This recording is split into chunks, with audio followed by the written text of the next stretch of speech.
तो दोस्तों, old is gold में आपका स्वागत करता हूँ। स्वास्थ्य संबंधी चर्चा में होम्योपैथिक के अंदर एक ऐसी भी दवा है जिसका नाम है रस्टक्स। शॉर्ट के अंदर रस्टक्स ही ठीक है, वैसे पूरा नाम रस्टाक्सिकोडेड्रन तो आप लोगों को बोलने में सुविधा नहीं रहेगी। आप दुकानदार को रस्टक्स बस इतना कर दें, रस्टक्स 30 दो या 200 दो, जो भी है। रस्टक्स और ब्राइनिया ये दोनों सिस्टर्स मेडिसिन हैं, यानी कि एक दूसरे की क्रिटिसाइज करने वाली नहीं, बल्कि एक दूसरे की हेल्प करने वाली हैं, इसलिए इनको सिस्टर मेडिसिन कहा गया।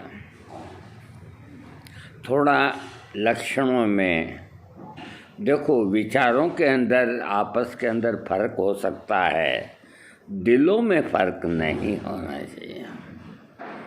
विचार आपके कोई से हैं, आप स्वतंत्र हैं, आपके विचार कैसे रखें।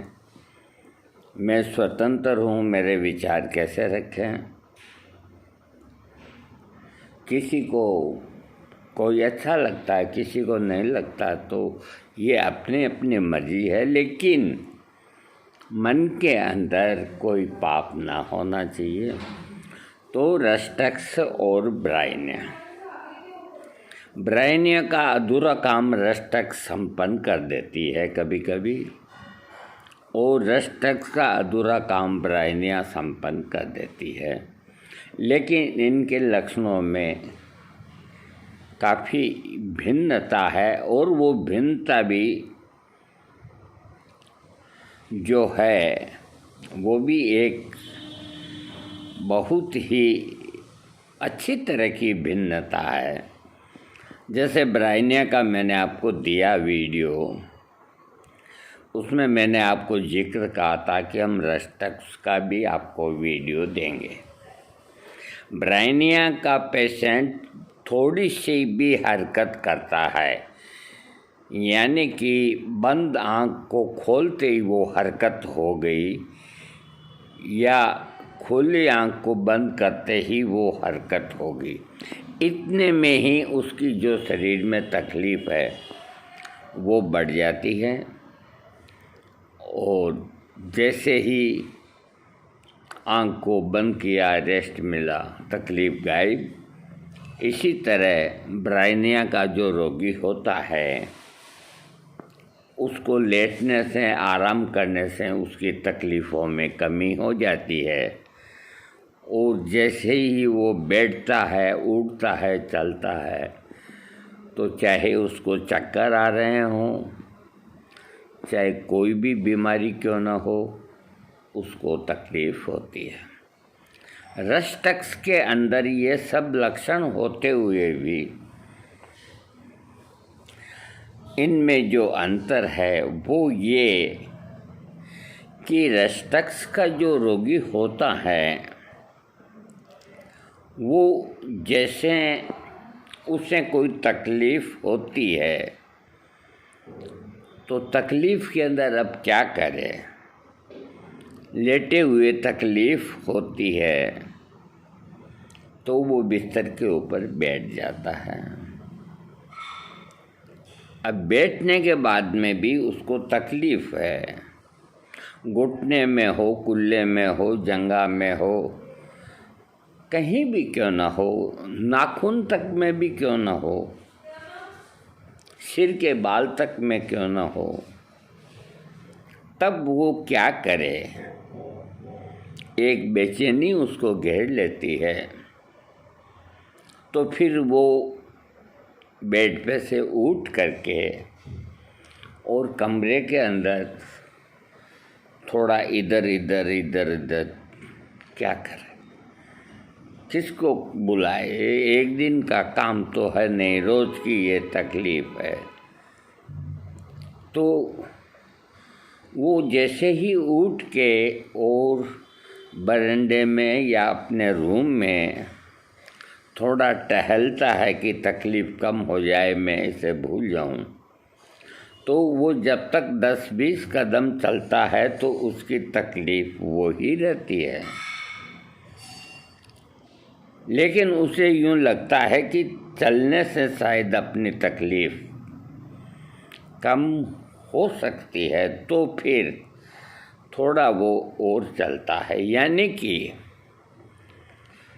शरीर के अंदर जो तापमान है वो थोड़ा सा बढ़ते ही शरीर में गर्मी व्याप्त होती है और रस्टक्स का पेशेंट अच्छा अनुभव करता है। फिर उसे मालूम हो जाता है, वो 5 आदमियों के बीच में बैठ करके कोई वार्तालाप करता है, कोई काम की बात करता है, बैठे बैठे ही उसके घुटनों में दर्द होता है, अथवा कुल्ले में दर्द होता है, अथवा पीठ स्थान पे दर्द होता है, तो क्या करे वो? तो वो ये कहेगा कि मैं पेशाब करके आता हूँ। बीड़ी पीने वाला बीड़ी सुलगा करके रवाना हो जाता है, सिगरेट पीने वाला सिगरेट जला के ये एक बहाना करता है कि मैं पेशाब कर आता हूँ या पानी पी आता हूँ, जो भी है, या मैं अभी 2 मिनट में आया, क्योंकि उसको बेचैनी घेरी हुई है, उसको दर्द परेशान कर रहा है। तो वो उस समूह में से निकल करके थोड़ा अच्छा महसूस करना चाहता है, तो वो ये बहाना करता है। अब वो ये नहीं कहता कि मुझे बैठे बैठे तकलीफ़ हो रही है और मैं थोड़ा टहल कदमी करके आता हूँ, शायद कम हो जाए। तो वो इसलिए नहीं कहता कि हम 5 आदमी तुमसे मुलाकात के लिए आए हैं और तुम किनारा कर रहे हो, इसलिए वो यही कहता कि मैं अभी आया बाथरूम से, जबकि वो कोई बाथरूम की कोई बात नहीं। वो 5-4 मिनट इधर उधर गली के उनको दिखाई नहीं दे, टहलकदमी कर लेता है। तो टहलकदमी करने से उसकी तकलीफ़ कम हो जाती है। कम होते ही वो देखता है कि भाई बाहर से मिलने आए, और फिर जाकर के उनके पास बैठ जाता है। तो रस्टक्स का पेशेंट जो हरकत को तेज़ करेगा उसकी तकलीफ़ें कम हो जाती है, क्योंकि थोड़ी सी हरकत अधिक होने से शरीर के अंदर गर्मी पैदा होती है। गर्मी पैदा होने से उसकी जो तकलीफ़ होती है, अधिकतर तकलीफ़ वात रोगों की होती है, और अधिकतर तकलीफ़ नमी के मौसम की भी होती है। होम्योपैथिक में इस बात को कोई अतान नहीं कि किस वजह से होती है। जो इस वजह को समझ करके ट्रीटमेंट करते हैं वो कभी सफल नहीं होते, और जो लक्षणों को समझ करके ट्रीटमेंट करते हैं पेशेंट का, उन्हें कभी भी लज्जित होना नहीं पड़ता। तो ये सारी बातें हैं पेशेंट से निकलवानी डॉक्टर की जिम्मेदारी है। पेशेंट अपने आप तो कैसे बताएगा? तो रस्टक्स की तकलीफ़ें हरकत से कम होती है और ब्राइनिया की तकलीफ़ हरकत से बढ़ती है।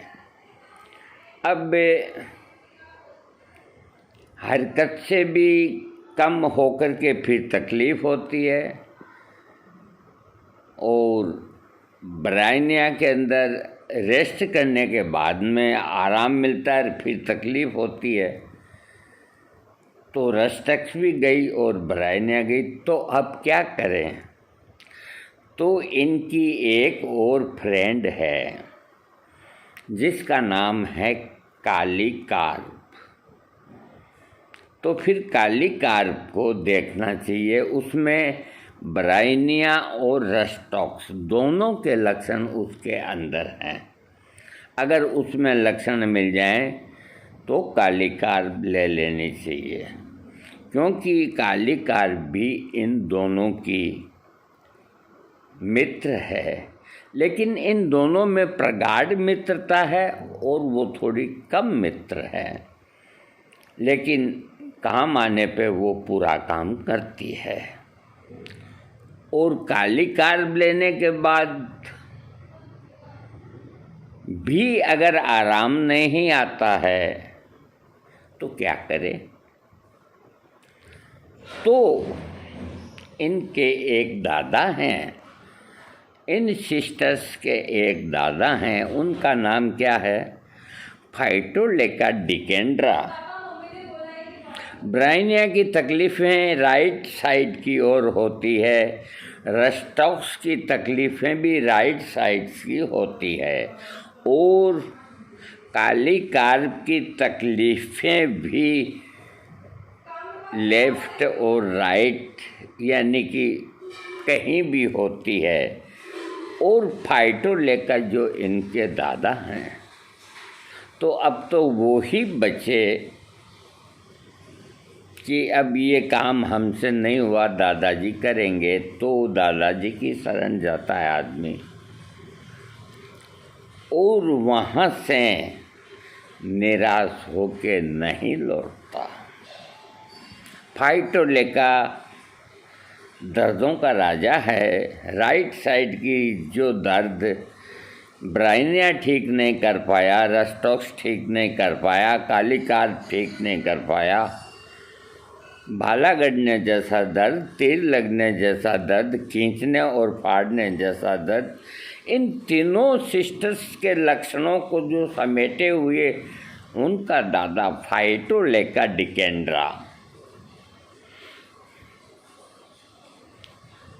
वो जब उसको आप याद करोगे 200 पोटेंसी दिन में 3 बार, 1000 पोटेंसी भी एक खुराक ले सकते हैं, 30 पोटेंसी भी ले सकते हैं, ये आपका चिकित्सक करेगा। लेकिन अधिकतर फाइटोलेका 200 पोटेंसी में अच्छा वर्क करती हैं। तो फाइटोलेका के प्रयोग से रोगी का रोग ठीक हो जाता है। तो ये एक होम्योपैथिक चिकित्सा जो है, ये एक तरह की भूल भुलैया है, एक तरह की तिलिस्मी चिकित्सा है। इसके अंदर जैसे हमारे यहाँ एक पहाड़ी के ऊपर शहीद हुए मुसलमान भाई, वो पीर थे या क्या थे, 50-60 कोई युद्ध के अंदर, तो ऊपर पहाड़ी के अंदर उनकी कब्रें हैं। मैं पहले घूमने जाता था तो रोज़ वहाँ जाता था, अगरबत्ती जलाता था और सलाम करता था, माता भी नवाता था। एक कुंड है, बड़ा दर्शनीय स्थान है। तो मैं और मेरे बड़े भाई हम दोनों जाते। तो वहाँ 4 दीवारी के अंदर बड़ी बड़ी कब्रें हैं, कब्रें जो वो शहीद हुए उनकी याद के अंदर। तो हम उनकी गिनती करते हैं। कितने बार मैंने गिनती कर ली, कितने बार मेरे बड़े भाई ने गिनती कर ली, कभी गिनती पूरी नहीं होती। ये एक कुदरत का करिश्मा है। हमने लोगों से सुना था कि इनकी सही गिनती नहीं कर सकते कि ये 42 है या 43। कितनी बार लोगों ने गिनती कर ली, लेकिन फिक्स नहीं बैठी। लोगों ने यहाँ तक भी किया, एक एक पे निशानी के तौर पे कोई चीज़ रख रख के, फूल रख के या कोई रख के, लेकिन नहीं। तो कुछ ऐसी चीज़ें होती है जो अपने आप में शक्तियों को समेटे हुए रहती है, इसलिए उनको स्वीकार कर लेना चाहिए।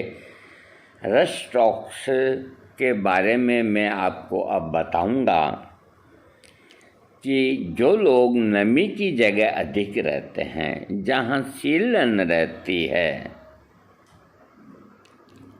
या मौसम नहीं खुल रहा है, बारिश से ही बारिशें हो रही है, घर के अंदर बहुत नमी हो गई, सीलन हो गई, तो उस सीलन की वजह से शरीर में दर्द, अकड़न, जकड़न, पकड़न जो भी है, तो वो रसटक से ठीक हो जाता है। वैसे ही कई जो झुग्गी झोंपड़ी वाले जो गरीब आदमी हैं, वो उनको कहाँ साफ़ सुथरी जगह नसीब है। जहाँ भी गंदा नाला या और कोई सीलन की जगह हुई, वहाँ अपना वो डेरा तंबू लगा के, झोंपड़ी पट्टी बना के वो गुजारा करते हैं। तो उनको बेचारों को हाथ पाँव में दर्द होना और होना, तो वो अगर कोई होम्योपैथिक डॉक्टर के पास चले जाते हैं, डॉक्टर पूछ लेता है कहाँ रहते हो, कि मैं वहाँ पानी के किनारे वहाँ बना रखी है वहीं रहता हूँ, तो वो लगा लेता है कैलकुलेशन के सीलन की जगह रहता है। तो रस्टॉक्स देने से कोई भी रोग उसके शरीर में होगा वो ठीक हो जाएगा। इसके अलावा हरकत करने से आराम मिलता है। इसके अलावा इसका एक जो लक्षण है, तो जैसे ब्राइनिया के अंदर लक्षण है सुई गड़ने जैसा। देखो मैं ऐसे ही बोल रहा हूँ, ये तो यूं ही पड़ा है, यूं। क्योंकि ये क्या होता है कि आदमी चलता तो अपनी ताकत से है, मगर वो छड़ी हाथ में रखता है, उसको थोड़ा क्या होता है कि मन में कॉन्फिडेंस रहता है कि मेरे पास छड़ी है। तो इसी तरह मैं हूँ या कोई और हो, तो एक कॉन्फिडेंस के लिए इसको हम रखते हैं। वैसे हम जो कहते हैं वो इसमें नहीं, और जो इसमें है वो कहीं नहीं। तो कहने का मतलब ये कि जिस तरह ब्राइनिया का पेशेंट को सुई गड़ने जैसी दर्द की अनुभूति होती है, तो रस्टक्स के पेशेंट को खींचने और फाड़ने जैसी अनुभूति होती है। अब आप ही एक मत पूछना मेरे को कि खींचने और फाड़ने जैसी अनुभूति किस तरह की होती है। ये शरीर में अपने आप महसूस होता है, जैसे मेरा शरीर कोई खींच रहा है, जैसे कोई मेरे शरीर को फाड़ रहा है। तो ये अनुभूति रस्टक्स के पेशेंट को होती है दर्द की, चाहे वो कुल्ला का हो, घुटने का हो, पीठ का हो, गर्दन का हो, कंधे का हो। डॉक्टर को दिखाएगा तो कहेगा क्या है, दर्द बहुत होता, कैसा होता है, तो मेरे को यूँ लगता है जैसे खींचने फाड़ने की तरह दर्द हो रहा है। अब एलोपैथिक डॉक्टर को तो इससे कोई मतलब नहीं, लेकिन होम्योपैथिक वाला समझ जाएगा कि ये रस्टक्स का पेशेंट है। तो इस तरह के जो लक्षण हैं, तो खास जो ब्राइनिया और रस्टक्स में जो अंतर था वो मैं आपको समझा दिया।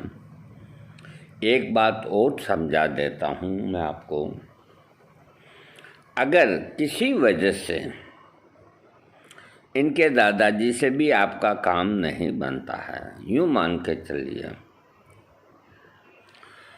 फाइटोलेका से ब्राइनिया ले चुके, काली कार्ब ले चुके, रस्टॉक्स ले चुके, फाइटोलेका भी ले लिया और फिर भी काम नहीं बना, तो फिर जाए तो जाए कहाँ, जाए तो जाए कहाँ, समझेगा कौन यहाँ दिल की भरी दर्द भरी दिल की जुबान, जाए तो जाए कहाँ। तलक महमूद की गज़ल। तो फिर क्या करे? तो फिर एक प्रयत्न करना चाहिए डॉक्टर को कि वो ब्राइनिया 30, रस्टक्स 30, काली कार्ब 30 और फाइटोलेका 30, ये एक एक अलग अलग मकानों में बैठे हुए हैं, इनको इकट्ठा कर लिया और इकट्ठा करके इनको मिक्स कर दे बराबर में और फाइल बना के रोगी को दे दे। चारों दवाओं का मिश्रण बना करके और रोगी को दे दे कि तू दिन में 4 बार 1 महीने तक इस दवा को खाओ। और वो खाता है तो उसको तीसरे चौथे दिन से ही आराम शुरू हो जाता है और 1 महीने में तो वो दुरुस्त हो जाता है। अब यहाँ एक सवाल जो पैदा होता है वो सवाल आप भी मुझसे कर सकते हैं। वो सवाल कोई भी जिज्ञासु मुझसे कर सकते हैं। हालांकि मैं जानता हूँ कि कोई नहीं करता, लेकिन फिर भी मैं अपने आप को हर तरह से जवाब देने लायक तो मैं रहूँ। कोई भी पूछ सकता है। हम जो बोल रहे हैं इसे पूरा देश सुनता है, पूरे देश के नागरिक सुनते हैं, न मालूम कितने कितने लाखों करोड़ों आदमी सुनते हैं। थोड़ा भी गलत बोल दिया तो नुकसान हो जाता है, कईयों का नुकसान हो जाता है। तो इन चारों को मिला करके खिलाने से लाभ हो गया। तो जिज्ञासु ने पूछ लिया कि जब ये चारों दवाइयाँ इस्तेमाल में ले चुका था रोगी और फिर इनको मिक्स करने से आराम कैसे मिला? थे तो यही कर्मचारी, पहले भी यही कर्मचारी थे, अभी भी यही है। ये अलग अलग काम नहीं किया और एक साथ मिलाने पर इन्होंने ये कैसे ठीक हुआ? तो ये इसका जवाब हम आपको देते हैं और जवाब हम जो देंगे बहुत ही संतुष्ट आप होंगे, ऐसा जवाब देंगे। अब इसका जवाब मैं आपको देता हूँ ये कैसे ठीक हुआ। अब ये पता नहीं लगाया जा सकता कि चारों दवाओं के मिश्रण से जो रोगी ठीक हुआ है तो उन चारों में से किस दवा ने उसके रोग को ठीक किया। अब ये कैसे पता लगाओ? चारों दवाएं मिल चुकी, इसका पता कोई नहीं लगा सकता ईश्वर के अलावा। ईश्वर आपको बताने के लिए नहीं आएंगे। तो अब ये है कि ये तो पता नहीं लगा सकते कि इनमें से किस दवा से निरोगता मिली, लेकिन ये पता लगा देंगे और आपको संतुष्ट कर देंगे कि रोगी ठीक कैसे हुआ। अब मैं आपको बताता हूँ। सबसे पहले रोगी ब्राह्मणिया पे आता है इलाज कराने, अपना रोग बताता है, लेकिन वो अपना रोग जो बताता है वो डॉक्टर को इस तरह से बताता है कि भाई जैसे 2-4